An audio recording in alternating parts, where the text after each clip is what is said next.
Deborah, with her 30 years of being an entrepreneur and creating over 7 companies, knows exactly what it means to accept the mission. When you make that decision, when you accept the mission to become a solopreneur, to take yourself and your talents to market, then you embrace a life of not only unlimited possibilities, but also the unknown. It's an elixir of fear and bravery that only someone who's taken the leap really understands. On our show, Deb digs deep with her guests to highlight what you, the listener, wants to know. The stories, the whys, and the hows to navigate the journey to success. Get ready to hear from some of the most incredible mission takers from Generation Z to Boomers. So sit up, perk up, and get ready to be blown away. Now here is your host, Deborah Drummond. I am very excited. I know that you guys are too. So we've been on this journey. We've been on this incredible journey. Not only did they did it to a journey, which has all sorts of beautiful life lessons inside. You've been on this journey with myself and with Ramin. You know, let's face it, mostly Ramin. I'm introducing and I'm cheering on and I'm just doing what he tells me to do on your health journey, right? The more information you have, the better you are funded to be able to just stay in that state of prevention, preventative medicine, preventative nutrition, understanding. And so honestly, from someone who's been in the health field for a long time, every time I learned something new, it gave me that ability to adapt and change if I thought it applied to me. Or when it came up for somebody else, like I had a call yesterday with a woman who's not well. Well, I pulled up my aromatherapy knowledge, said, do this. She's like, I've ordered it. It'll be here tomorrow. So even if it's not for you, it's for somebody else. Now, here's something that I don't know a whole lot about, and I'm super excited about today's show because Ramin is going to talk about metabolic balance and why you would want to maintain or obtain that. So Ramin, welcome to the show. Hi, everybody. I hope you start your day with full of energy, another good day ahead. So if you follow up the previous videos, we already spoke about the importance of the basic nutritions like the oxygen, the water, the proteins. So they are very vital for our health. But there's another more important things that we should talk about it, and it's the metabolic balance. So when the body, always our body would like to stay with the balance, homeostasis, and in the best perfect balance of input output. But sometimes by improper nutrition or lack of the activity, we push our body to the corner that is not too much comfortable or convenient with it. And it has effects. It has a domino effects to opening the new problems or make a trouble down the road for your health. Today, we would like to talk about the metabolic balance and relation with our health. Specifically, I would like to talk about the cortisol, blood sugar, insulin, and glucagon connections. Let's start from here, that health is dependent upon proper metabolic balance or homeostasis. Many varied stressors have the capacity to upset the proper balance required for health, for optimum health. And dietary stressors are one of the most common source of the upset for most people. Based upon present understanding, the most fundamental mechanism is blood sugar elevation and regulation. So I would like to mostly focus on the blood sugar and the effects of the imbalance when what's happening inside our body. So blood sugar affects and regulate via several key mechanisms. Our body needs a strong and steady supply of the nutrients to the cell for proper energy production and regulation of the thousands of vital metabolic balances. In general, the body tries to maintain the blood sugar level within fairly tight limits. It should be very regulated. When blood sugar is too low, the cells that prefer it for energy, like our brain, our blood cells, do not work as well. They are lack of the energy, so they not function as they should. So can I just ask something there, Raman? So just to interrupt a little bit, because we hear a lot of times people say, oh, I need to eat right now. I can feel my blood sugar dropping. I feel faint. I feel nauseous. I feel angry. Like I've had people like, look at, I'm getting irritated. I need to have my blood sugars dropping. Is that what you're talking about right now? Kind of, not okay. Because you mentioned a couple of things, some of them exactly related, some of them because of the another things. Okay. But by experience, we find out when we intake sugar or sugar-based nutritions, then we feel much better. Right. But it's not necessarily because we have to. It's just a temporary feeling that we find the solution by experience that sugar can help. But actually, we don't need it. But different organs require different source of energies. We already spoke about this subject. Like the brain prefer the glucose, or the blood sugars can use both the fat source or glucose source. So there's a little bit difference in preference for the body. The brain cannot utilize the ketones that comes from the fats. So yes, when the blood sugar goes down, as you said, we might feel we need some source of the energy that mostly are sugar-based. But the thing is, the body can regulate it by itself. Even if we don't intake it, the body can break down the fat and make that much energy be required. But at the moment, for a quick fix, we prefer to use the sugar. So, yes, when the blood sugar is too high now, the several detrimental effects take place. There is a shift of fluid and various minerals from inside the cell to outside because the brain ordered cells to take in the extra sugar. So they have to make a space. So some of the good minerals goes out with the fluid and the sugar get in to balance the amount of the sugar in the body. And another thing that they calling AIDS, it's not aging, it actually stands for advanced glycosylation end products that damage a wide variety of the cells and the tissues. So there's two main hormones that body use to keep blood sugar tightly regulated in the body: insulin and glucagon. When the blood sugar goes up, the pancreas secretes the insulin to regulate it and bring it down by sending a signal to the cells to take sugar inside, thereby reducing the amount of the blood sugar in the amount of sugar in the bloodstream.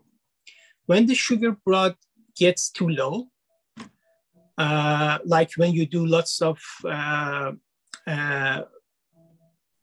study or work hard with your brain, thinking and solving, and then you feel you need some source of the sugar is the case.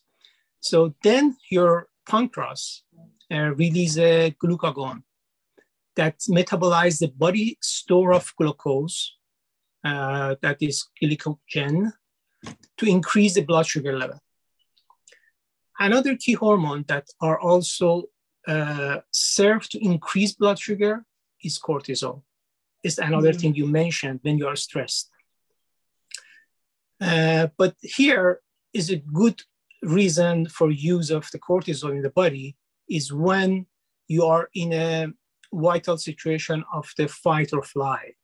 Sometimes you need to be superhuman to save your life. So flight or flight stress response. Now here cortisol play a good role to trigger this response in our body. So when it's reached to the survival point, whenever we are faced with a significant threat or any survival conditions or sympathetic nervous system become active, leading to activate the flight or flight stress response. The idea is that if our life is in a danger, we're forced to fly or flee for our lives. The best chance for survival demand to various body responses that like increasing the blood sugar to provide the energy for flight or flee, shift the blood flow from any non-essential process at the moment, such as the digestion, to the muscles. Increase the vigilance, the alertness, the being sharp. Increase the visual acuity. You'll be very precise. Increase the focus attention. Among the other things that enhance your reaction time. And all these needs for survival action. So, but the problem is, in the earlier eras, like the 2,000, 3,000 years ago, when, so naturally, the humans were more in face of these situations for survival. Right. But in the new era, it's not real.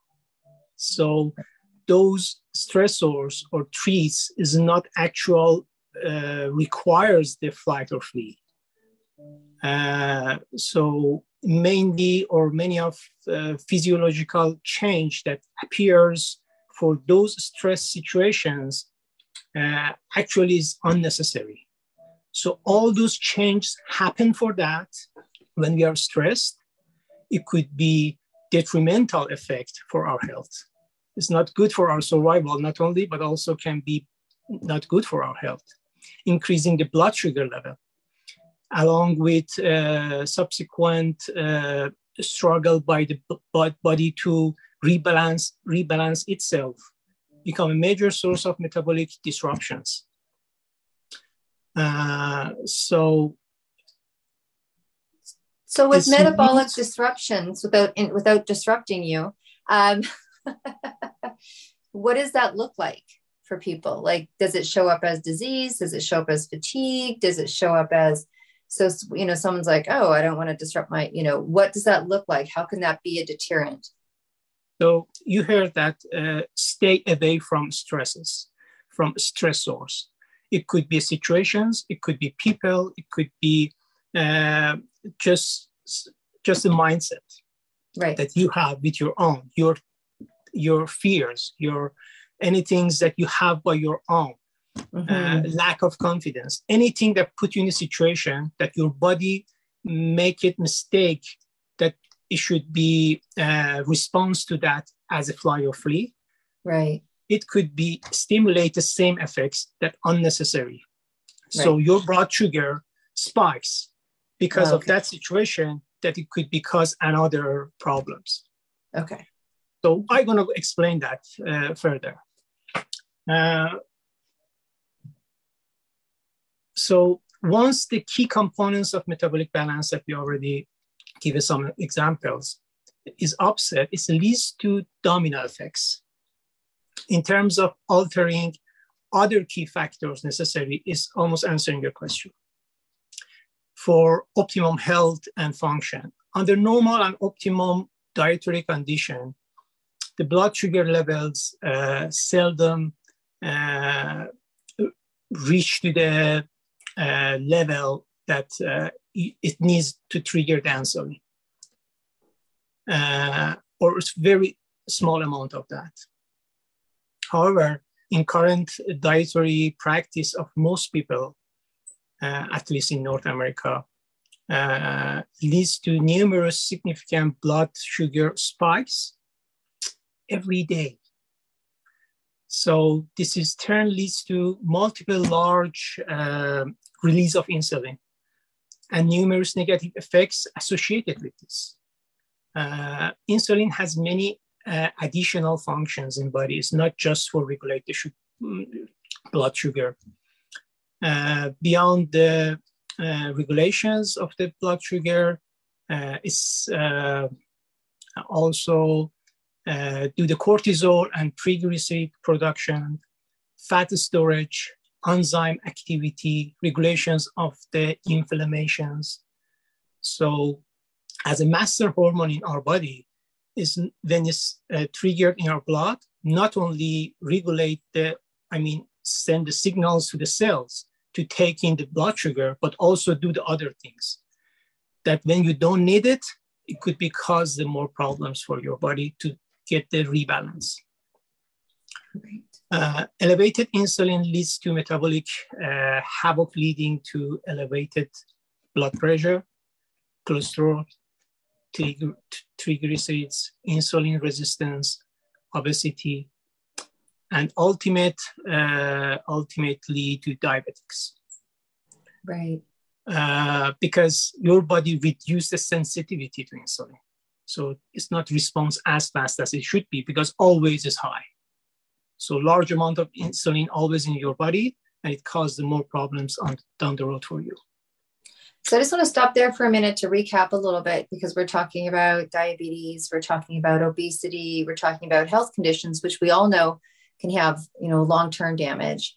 And this is from your blood sugar being spiked just too often, right? Just having Correct. that insulin charge too often. So not that I don't think I know the answer, and not that I don't think the listeners think they know the answer, but what is responsible for that? We talked a little bit about high stress, cortisol, but what are people doing? Like you say, particularly in North America, what are they doing that's creating that by nature? Oh, I said that the improper dietary habits. Yes. Because their diet is not healthy and they are not active enough. It causes that the problem. activity, the choices of food. Now, let's just take it down grassroots. Is it necessarily just what people consider junk food? Is it those chips, those chocolates, or can it be other things as well? If people are eating, is it too much potatoes? Is it things that are converting? So maybe give us a little bit of description, because there's people that eat what they would consider healthy because they don't eat chips, candy, and pop. Though we know people eat chips, candy, and pop too much, obviously you're going to have an issue. But is there other things that we should maybe just keep our eye on? Absolutely. As you mentioned yourself, using a too much source of nutrition could be converted to the sugar in our body, like the carbohydrates, fats, or other source of, the balance is the key. When you take anything more than you need, down the road, you will face off with extra work on your digestion, extra work for metabolic balance, extra work for flashing out the waste. Everything would be extra, and all those require energy. So you feed yourself to earn the energy, to produce the energy. In the other hand, you have too much waste and overheads that is unnecessary. So it's exactly what I'm aiming to say, that if you don't watch simply your diet, how much you need per day based on your activity level, every person is different. And you don't exercise enough to keep your body healthy and regulated, then you're going to face up with some problems that over the time, chronically, it could be a problem for you. Thank you. So yes, it is very, very key point that I would like to say. What I would like to say, you mentioned in one sentence, is that by balancing the diet and exercise program, it is the only effective way to help the metabolic balance stays forever. So when we go a little bit off the road, then we have to expect some discomfort, inconvenience, and then it leads us to the chronically problems. Yeah, exactly. Which when you talk it, now it just kind of makes sense. Like when people go, oh, it's been a yo-yo with my weight or a yo-yo with my health, because they do the things to get healthy. They get into an exercise regime or they make changes in their diet, but it doesn't become a lifestyle. It becomes, I need to do this because I don't want to be diabetic because my doctor said I'm really close, or I'm going to do this because I know that in my family, there tends to be these health conditions, or I'm going to do this because I can't get in my genes anymore. And I couldn't get in my genes last year. Now I can't get in those new genes either. And so it's done as a temporary fix to an obvious issue. But like you're saying, then you're going imbalance, out of balance, imbalance. And that's where that yo-yo starts to come. And now I know why you show up at my house 3 times a week instead of 3 times a month, because it is important to adapt that philosophy in terms of lifestyle choices. Not that, going and losing 10 or 15 pounds isn't a good idea if that's what you have to lose. It's not like going and starting a sport that's seasonal isn't good because that's what you want to do this season. But when you're talking about conditions such as your long-term health, I can see how it would be very yo-yoing for people. Yeah, well said. Very true, Deb. It's exactly the main problem that we're always looking for short-term solutions. Okay, I have a wedding comes up, I have a party, I have a birthday, I have some things, I need to be fit. I need to be fit in that specific outfit that I love it or whatever. So yes, it could be a motivation, but when you start it, you have to keep going, because no money in the world, no fun in the world can buy the health for you. As soon as you get there, that you almost lose it at some points, it will not be easy to regain it. So always keep a little bit balance, or I never said don't enjoy your life, right? But enjoy it properly. Well, I'm glad, because I went and had a Guinness last night. I completely justified it, right? So I have to go do some exercise thing in Ireland soon enough. But I was like, well, I better start. You know what? But I walked. It took me a half an hour to get to that meeting late at night. I was like, oh, Ramin would be so proud of me, because it was more of a business meeting. So I had to wear heels, and I hoofed like 35 minutes fast pace and then back. And I'd be like, well, it was just a half a Guinness, but all said and said, you can do that when you're in a state of taking care of self. I'm like, okay, people, imagine being able to treat yourself and not feel guilty, or not feel like you're doing something detrimental, because I think that's also a part of it. We know when we're in not healthy behavior, but if it's once in a while, or it's, something like, then you don't have that feeling to it. I mean, whether you feel like, oh, it's worth it, I've worked it off, or whatever it is that you tell yourself, but there seems to be some normalcy around that, right? So I really appreciate that. So anyways, I just had to throw that in there, that every once in a while. So I'm like, oh, good. That's important too. You need to enjoy your life at some point, at some level, and it's totally okay. Right. For example, if you drink socially, it's okay. You shouldn't feel guilt. The only thing you have to do is drink triple water. Whatever you take as alcohol take triple water, because it's going to give you a dehydration. And that's the worst point, not the amount of sugar in the alcohol. Right. And if you're going for walking for a business meeting, that's totally fine. I know personally you are so dedicated person, would like to have a specific outfits, and it's your style, and it's very good. But please take your walking shoes with yourself, not with the high heels, and change it before you get in. I know. I thought about you, because I had my purse and I had my toque in case it was cold when I came home, and another jacket. And in my purse, I'm like, I can't fit my runners. I'm like, okay, I won't tell Ramin anyways. And here I am the next day telling you. But I thought about that. But I had to meet these people, and they were on an outside patio. And I'm like, where am I going to stop and change my shoes? But anyways, I did think about it. So anyways. High heels, absolutely not good for your skeletal health. Yeah. I know. Okay. Well, set that aside a little bit. High heels and Guinness, only once in a while, people. But so to wrap up today's session, because we know there's going to be so many more, you guys are going to get to hear from Ramin over the course of the next year. And Ramin, please, if there's anything else you need to share, and then you know what, people want to know more, don't contact me. He's the guy, clearly. So maybe tell people where they can reach you. Okay, so we have a website, mobilegym.ca, in one word, mobile gym. So mobile and gym back-to-back.ca. If there is a section for all the information could be helpful. They might study and find some things that help them with their health. Or if they have a specific question, might be sent to us an email, and I would be happy to answer as soon as possible. So we can get contacted through that.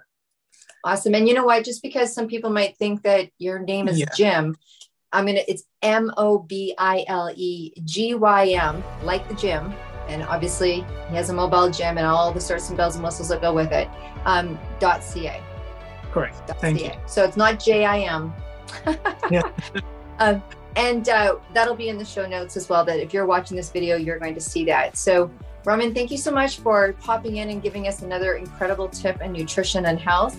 And I know that we're going to see you again very shortly. So thank you. Thank you very much. Okay. Bye, everybody.